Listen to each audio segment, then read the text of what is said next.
7 years ago, I started working as Joe's political editor. From writing a few tweets and an occasional vox pop, we now publish about 10 hours of video content every week on our YouTube channel.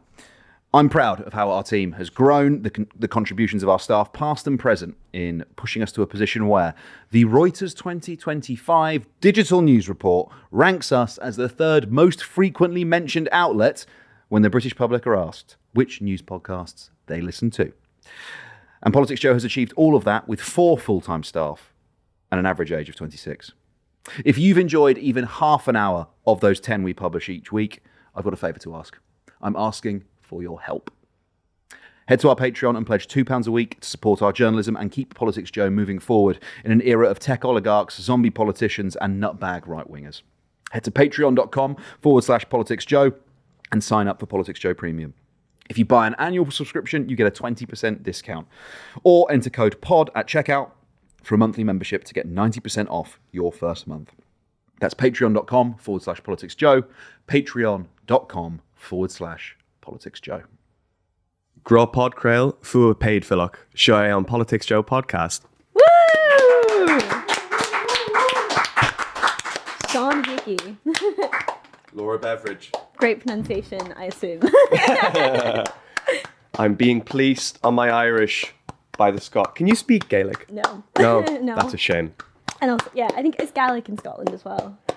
Gaelic, Yeah. of course. Yeah. But it's a very similar language. I'm not going to stop doing this, by the way. Very, very similar language. I remember years and years ago, I was living in Helsinki and I met this guy whose name escapes me now, which I feel awful about.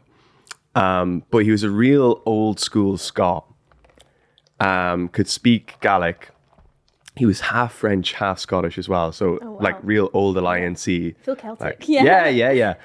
And we had a great time speaking broken Irish and Gaelic at each other. Very, like, it's basically the same language. Really? Basically the same, just pronunciations are different. I had friends that spoke it fluently from like the Highlands and Islands, but in the Central Belt and most of Scotland, no one knows a word of it. Because you don't even learn it in school, do you? No, I think it is to do with like... But it's on your ambulance and historic, stuff. yeah, it is. It's ambulance. But that's like the only word I know. But Is polis the Scots Gaelic word for yeah, police? I think so. Is it actually?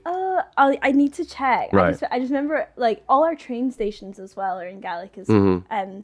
but yeah, historically I think it was never spoken in the Lowlands, or if it was spoken a lot longer ago. Yeah.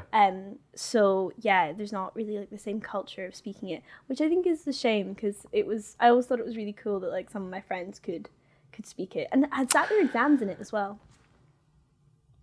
My ancient Scottish history isn't up to scratch, Laura, so forgive me if I'm wrong here, but I believe Scots Gaelic is a colonizer language in Scotland, is it not? Is Pictish the native language of Scotland? There were definitely Celts and Picts in Scotland. Yeah. But I have no idea. I'm 90% sure. I feel like Ed Campbell would be the best one for this one, because sectarianism flows deeply in his veins and in his DNA.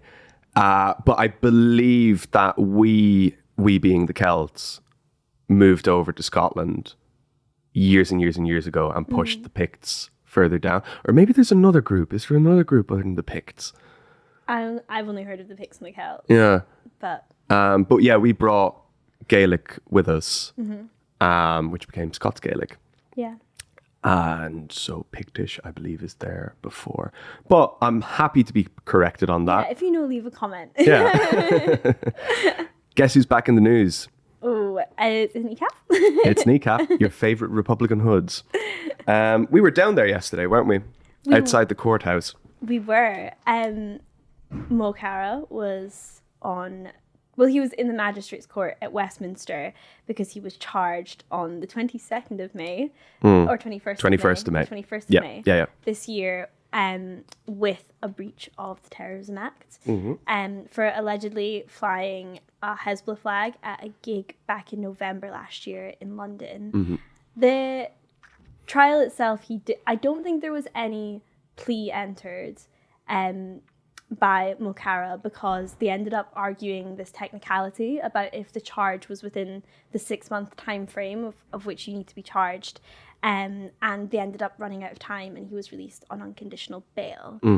But like you said, we went down there to speak to some people. What was it like for the listener? What was it like? It was one of the most well-natured protests I've been to. I don't know if you'd agree with that, but it was just, well, the sun was out, the vibes were immaculate.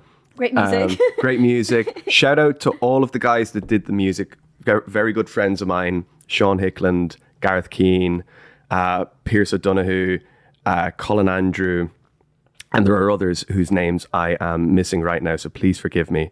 But all did a fantastic job. Brian Eno was also on stage and sang Rocky Road to Dublin? I think so. They were telling me he wanted to sing Rocky Road to Dublin. I don't know if he did in the end. But fantastic vibes. Lots of people there. Paul Weller was there. Friend of the podcast, I think it's fair to say, Mike Rice and Vittorio Angeloni were there. Vittorio Angeloni here next week, the week after. Yeah. Stay tuned for that. Yeah. That's going to be fun. But yeah, it was, considering what was happening yesterday, the vibe was, it was tense. It's not fair to say that it was entirely well-natured, or that's not the right way to describe it. It was well-natured, but there was tension and kind of apprehension, I suppose. There was an energy, I would say, especially when we were waiting for them to come back out and like it wasn't quite clear like what had happened. Yeah. There was definitely like an energy. And the main thing was like whenever they like appeared, there was like such a huge rush towards them. There was like a massive crush. And like you said, there was, how many people would you say were there? I'd say, well, it went quite far back. When I was leaving, you guys stayed there, yourself and Ollie Johnson, and I left, about a half hour before you. As I was leaving, there was a section of the protest that was going along the side of the magistrates' court, and it went the whole way back to the end of the block. 300-400 people. That's what I would have said as well. On a Wednesday morning is pretty good going. Have you all taken annual leave to do this? There were a couple of people that did say that they didn't want to be on camera because they had called in sick for the day.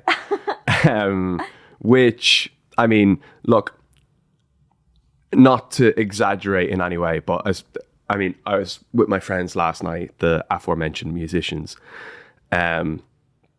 Understandably, for them to do something like that, they'd never performed a gig at a protest of that gravity, I guess, before. And they were talking about it in the same way that you would imagine Bob Dylan talked about like his performances at the Washington Monument with Martin Luther King. A similar vibe, though, I think. A similar vibe. Not the exact same vibe. Certainly not. But to kind of the music and the vibe, the music kind of created the vibe of this is a battle for free speech. This is a battle for freedom of thought, these kind of, and expression, exactly. And so this kind of, there was a really convivial atmosphere, a really nice, feeling around it all until it became apparent what we were there for. You know, it felt very easy to forget why you were there until you started speaking to people. And I think that's quite an interesting way to do a protest, is that it is just a community organizing, and it's through conversation with one another that you then discover that this is something bigger than us, right? But yeah, you guys were there when KNEECAP came out of the courthouse. What happened then?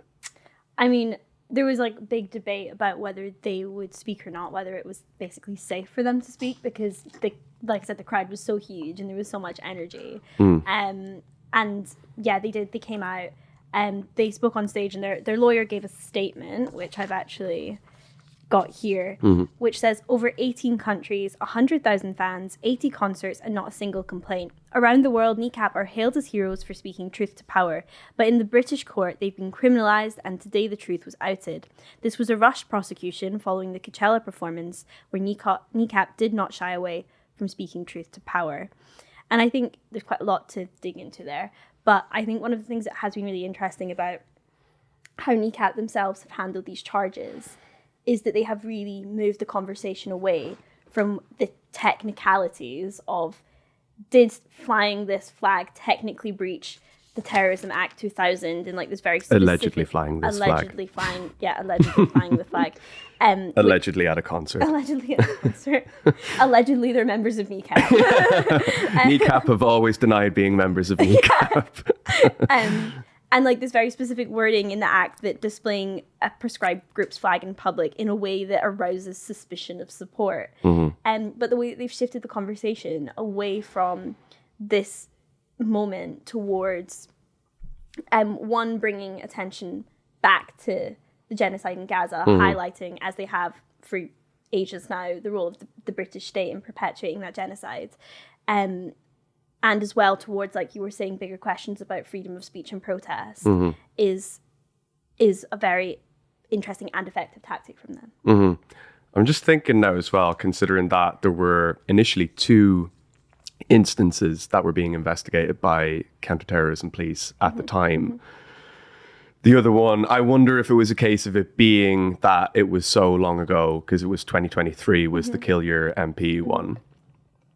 But we were talking off camera earlier on about this thing of might arouse suspicion of sympathy. What was the flying a flag in a way that arouses suspicion of support?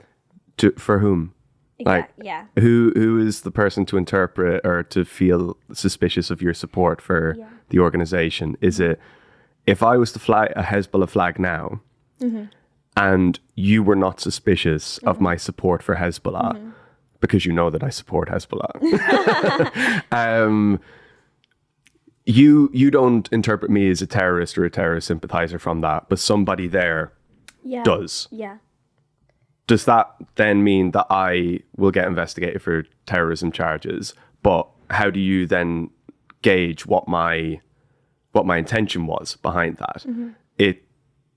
And in the instance that's being poured over in court, we don't know allegedly where the flag came from, where the alleged flag came from. We don't know if the person alleged to be Mo Chara picked up the alleged flag or brought it onto stage with them. So where's the intent, and where does suspicion become intent? And can you just suspect somebody of anything? I think if I said to you, is Mo Chara a terrorist? It sounds absurd, right? It sounds totally absurd. And the Terrorism Act itself defines terrorism as the use or threat of serious violence, damage, endangering life, serious risk to safety of the public, with design of influencing a government or intimidating the public. And even under that definition, I can't, like, did Mo Chara commit serious violence, endanger life? Like, it seems so bizarre that we're even having this conversation about whether a member of KNEECAP is a terrorist or not. But this is not much to do with KNEECAP now, but I guess it's adjacent.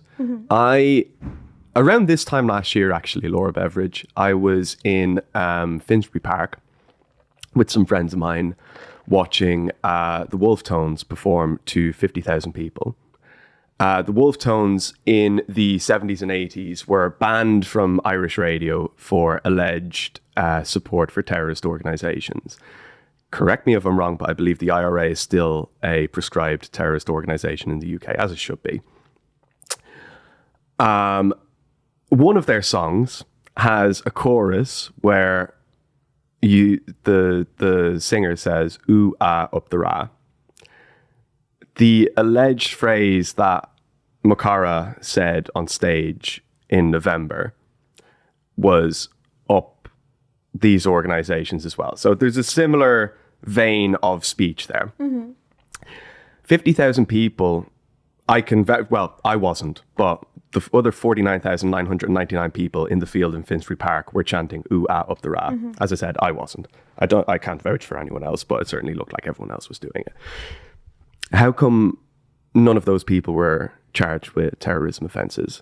How come the 3 elderly men on stage were not charged with terrorism offences for encouraging a much larger crowd, by the way, than Kentish Town Forum to sing support for a proscribed terrorist organisation? Is it unfair or conspiratorial to start asking why KNEECAP? I mean, we've been asking why KNEECAP since May, right?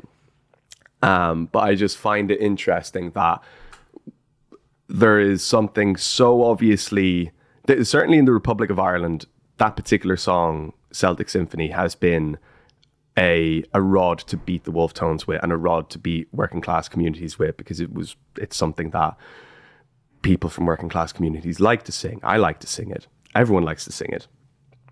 But it's not being treated in the same, or it certainly wasn't at the time. And it was also the day after the election.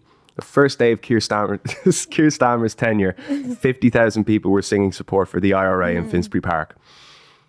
I wonder if maybe that would have been a good way for him to start his premiership, to arrest 50,000 Irish people in London for support of a terrorist organisation. You're going to be on a list with the concerts you're attending. If I wasn't already. But no, I just find it interesting that, like, because it's also... I can't remember if it was one of the lawyers that mentioned KNEECAP are not the first Irish band to be persecuted in the United Kingdom. They're not the first musical act. People like Christy Moore in the 1970s and 1980s were kind of hassled, arrested, detained on their way in and out of the UK because of the songs that they play. Same with the Wolf Tones. KNEECAP are the latest in a long string of it. I guess the difference here is that KNEECAP, although their music is nodding and winking to a Republican tradition, well, maybe more than a nod and a wink, I suppose, but their activism is by far and away what I think it's fair to say most people know them for. Their pro-Palestine activism, certainly since Coachella. I mean, they only had a couple of 100,000 followers before Coachella. Now they're approaching 1 million on Instagram and probably more than that on Twitter. Yeah, just thinking out loud. I think you're right about the context of these charges are incredibly important and we were speaking earlier about like how the meaning changes based on like the audience you're performing to or the time in which you're performing a certain song. And I mean that's what his lawyer is saying in the statement, that this was a rush prosecution following the Coachella performance where KNEECAP did not shy away from speaking truth to power. But I kind of yesterday was thinking about like who we call a terrorist, why we call them a terrorist, and like where the word terrorism comes from. And it comes from excuse me. No worries. It comes from the French Reign of Terror, which was when the monarchist state was killing Republican individuals. And I think it was really interesting that like originally terrorism was used to refer to state abuses of power and to state uses of violence. But then, against Republicans. Never. But then I think when we see the first introduction of anti-terrorism laws, that's post-World War I. And by this time now, the state is applying it to individuals, but specifically it's applying it to individuals in British colonies and French colonies. They are now the terrorists, and they're using it as a way of criminalizing and delegitimizing anti-colonial violence and struggle in occupied parts of the world. I think there's an irony today that we're seeing anti-terrorism laws being used against someone who has been very vocal in speaking out against a settled territory, against settler colonialism, essentially. But also that we no longer view the state as a terrorist actor when Israel itself is committing like a reign of terror, essentially. But we don't view the state as a terrorist actor. And we don't view British ministers as facilitating that reign of terror when they're supplying F-35 parts, when they're striking up deals, and they're not being charged with terrorism, but Mo Chara from KNEECAP is. It just reminded me of there's this professor. He's like a legal scholar. He's kind of one of the forefronts of critical terrorism studies and like how the law applies to terrorism. And he said that the value of the definition of terrorism is that it has no definition. It's a malleable concept that can be deployed by the hands of power. And I thought that was very fitting for kind of summing up the way that I've been thinking about who is charged as a terrorist and who isn't. Well, that's precisely it, isn't it? I think where I'd slightly push back is when you say that we don't recognize Israel or the states facilitating Israel's campaign in Gaza as terrorists. Because I think it's true to say to an extent, I think when it comes to the media and political apparatus, they don't regard Israel and those states as that. But I mean, speaking to people yesterday, there was not a single person that didn't put out that line that there's more than the line. I think it's recognized wisdom at this point that, especially when it came to last week and the revelations that the UK is actually training IDF soldiers in the UK. Whether they're going on to commit war crimes in Gaza is a different story, but they're part of the apparatus that is doing so. The UK is putting parts of F-35 fighter jets into a pot over there that they can't see who's taking anything from. And Israel are taking from that pot. The UK is complicit in Israel's war crimes. Most of the states in the world are complicit by allowing them to continue acting in the way that they're acting.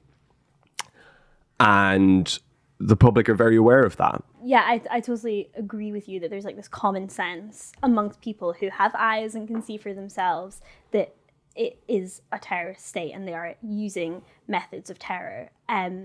But it is interesting, this asymmetry of power between the general public and the legal political framework that actually has the power to label people as terrorists and to enact consequences for those labels. Should we listen to some of the people that you're talking about? You're saying that they recognize them. Of course. Let's listen to Paul Maskey. Why do you think the charges against Liam O'G have come against him now?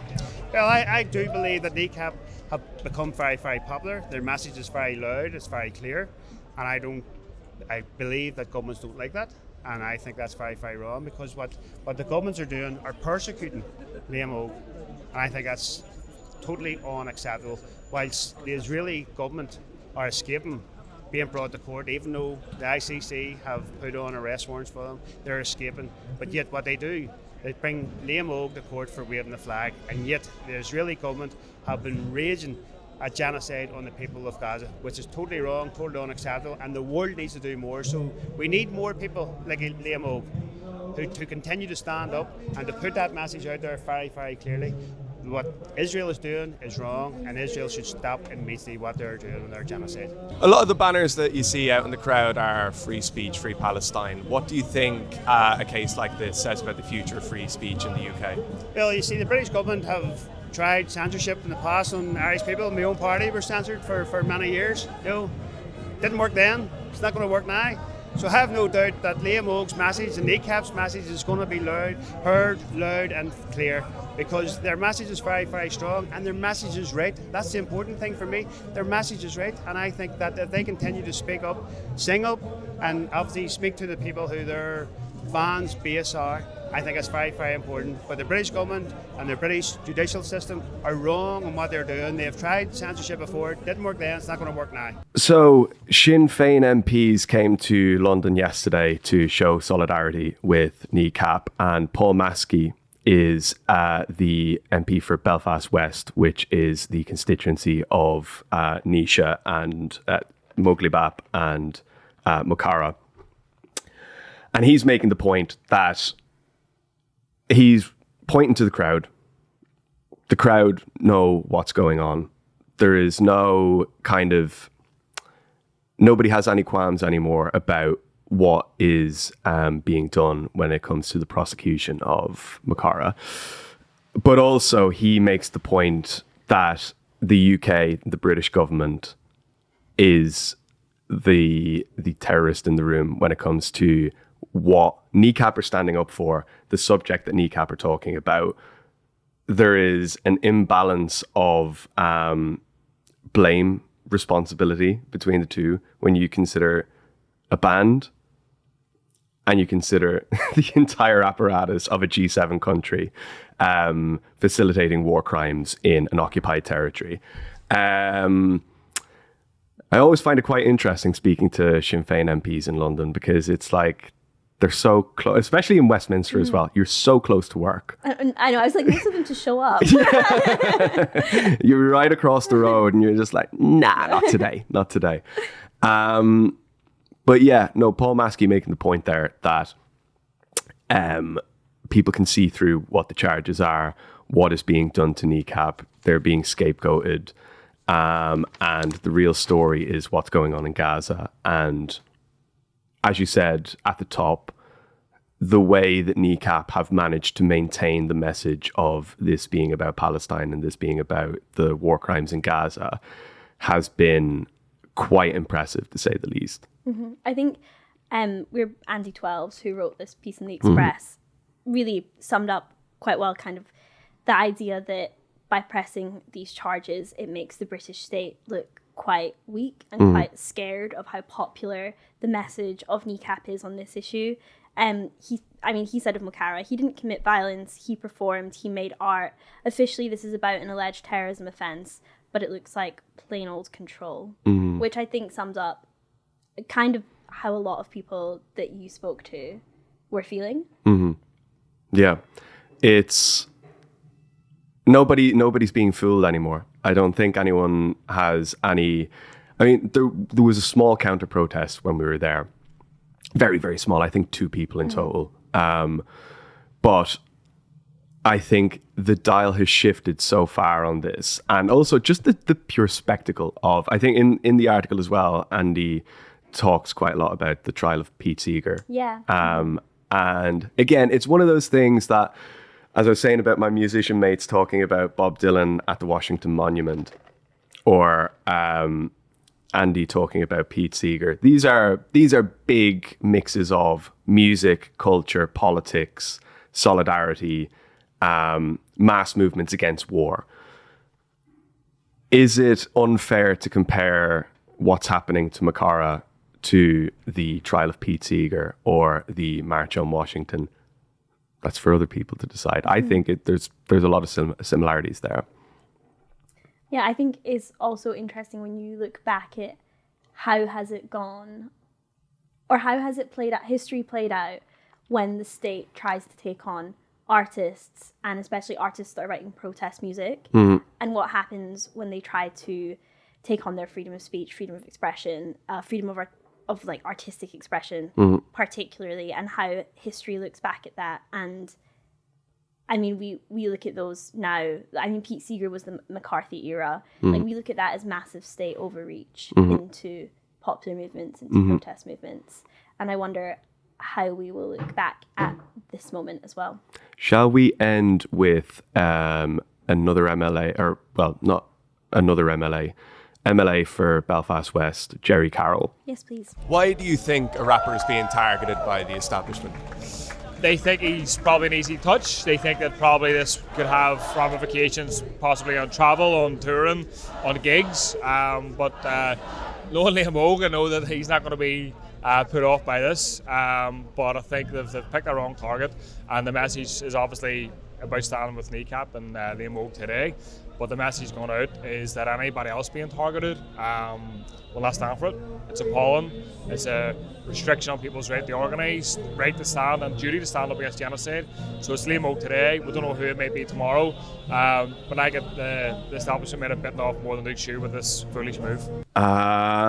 Interesting words to end on, I suppose. Definitely. Yeah. We'll see you August 20th when he next appears in court. Yeah, we'll see you down there. PoliticsJOE Premium is coming, aka JOEnlyFans. We're asking you for help. If you like our journalism and want us to carry on making it, consider supporting us for £2 a week or pay annually and save 20%.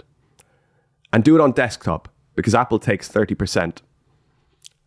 Head to our Patreon where you get first dibs on live event tickets, access to the PoliticsJOE group chat, Q&As, and exclusive content. Go to patreon.com/PoliticsJOE, where exclusively for you, code POD gets 90% off your first month. That's code POD, POD, for 90% off your first month at patreon.com/PoliticsJOE.